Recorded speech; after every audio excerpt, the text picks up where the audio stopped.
I'm interested in hearing your thoughts on trying to make friends at 44 when everything seems really good in your life, but I think at 40 mid-age is kind of a hard time to make new friends. Paul, it's the worst. It's the worst. I'm surprised to hear you say that. You kind of strike me as a very extroverted type of guy. Dude, I am introverted as the dude. Oh, okay. Listen, like I'm in the studio by myself talking to a camera. Okay. I can see Kelly's like mean glare out the corner of my eye where she's just like totally disapproving of everything I do and say. But other than that, like, yeah, dude, it's making friends in your 40s it's one of the most challenging things I think a person can do. I really do. You're not crazy. You're not alone. I'm going through the same thing right now. Okay. I hear you. I just discovered your show a couple months ago, and I hear you saying you have like all sorts of wild, adventurous people over to your house all the time. And it got me thinking I should do something like that, but I don't even know where to start. I've been married for 19 years, great marriage with my wife, got 3 kids. They're all super busy and they're all doing great, and focused on my career a lot for my 20s and 30s and doing really well in work. And then suddenly I had a good friend who a couple months ago moved away for work, and I'm kind of alone. I don't really have too many close friends, certainly not in the area. And so I think maybe part of it is I don't prioritize it because I'm thinking about my career, I'm thinking about my family, I'm thinking about my wife, and then suddenly I'm also introverted like you, and I sometimes feel like I don't have the energy to do it, but maybe I just need to prioritize it more, is what I'm thinking. I mean, I would hug you if you were sitting right here.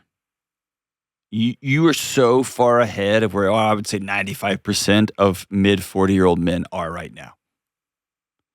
Like the fact that you're thinking about this and feeling it, and you're bummed that your buddy left, and you're able to verbalize that. I mean, you are so far ahead of the game. Because most men in your situation would have grabbed an extra drink, would have played an extra hour of Fortnite, or sat in front of the computer and watched another hour of pornography, or just like gone back to Office reruns until they just fade out. And I can't tell you how impressive I am. I'm impressed with you, I am. So you've identified it early on. What I have found for me is, I'll just be as honest as I can. If I get the courage to ask somebody to a thing, and they say no, I don't know why, I just feel like I'm 10 again. Like it's like, oh, you're going to be by yourself again. Yeah. For and sure. I've started a thing. I started about 3 years ago. I started when I buy a concert ticket, I would just buy 2. Or I might buy 3 or whatever, depending on how expensive they are. And then I would just invite people to come. And if they could pay for them, cool. If they couldn't, cool. I just like going to concerts, and I know it's not always the best to go by yourself.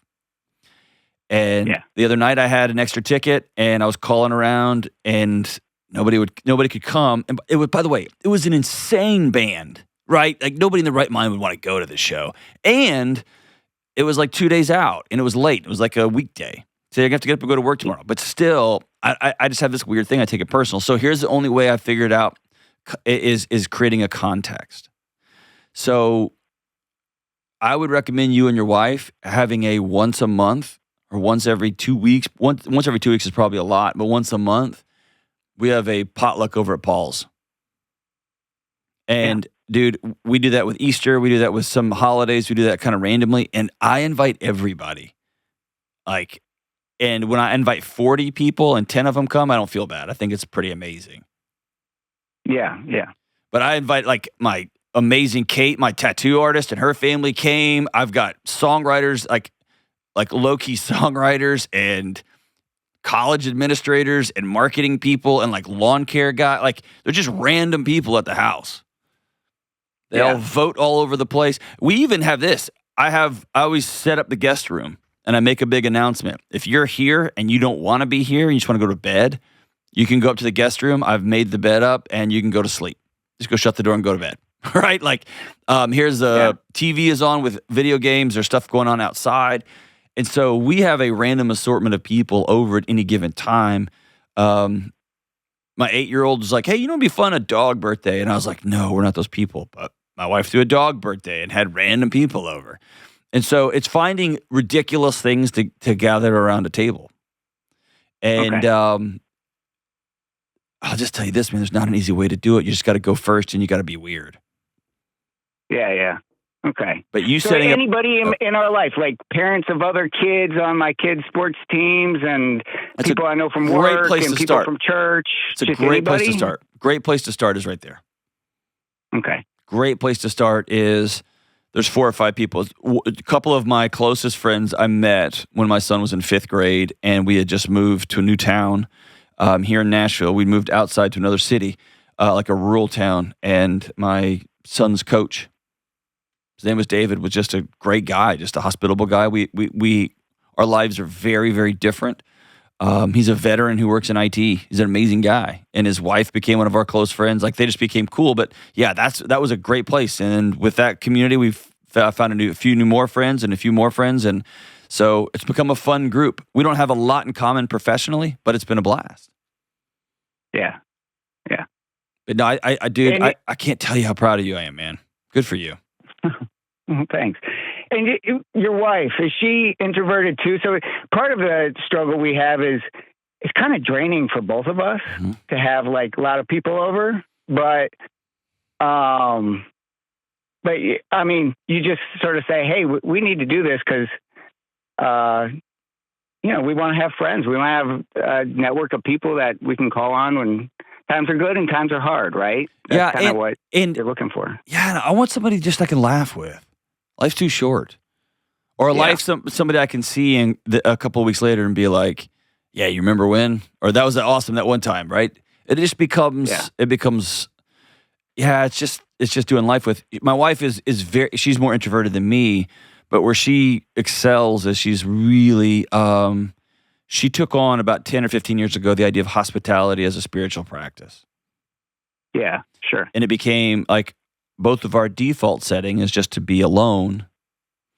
So we face down, and her especially. I'm gonna walk through my tendency to want to be alone, and I'm gonna open up my house. And so she has done everything from learn how to garden, so she's got fresh stuff, and she went and learned how to make sourdough. She's done all this wild stuff, so that she can really excel at the art of hospitality. And now we have people coming and staying at our house from all over the country.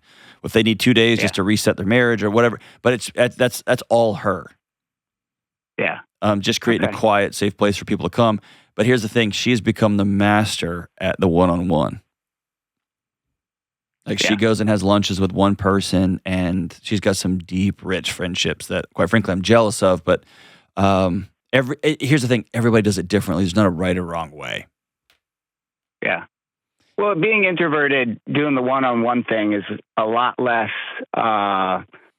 draining than going to big group settings. That's at exactly least for right. me. So maybe invite 2 people over, or 3 people over, or 3 couples over. Just know that one of them you're going to have a good connection with. One of them is going to be weird, and one of them will make butt crack jokes all the time, like I do.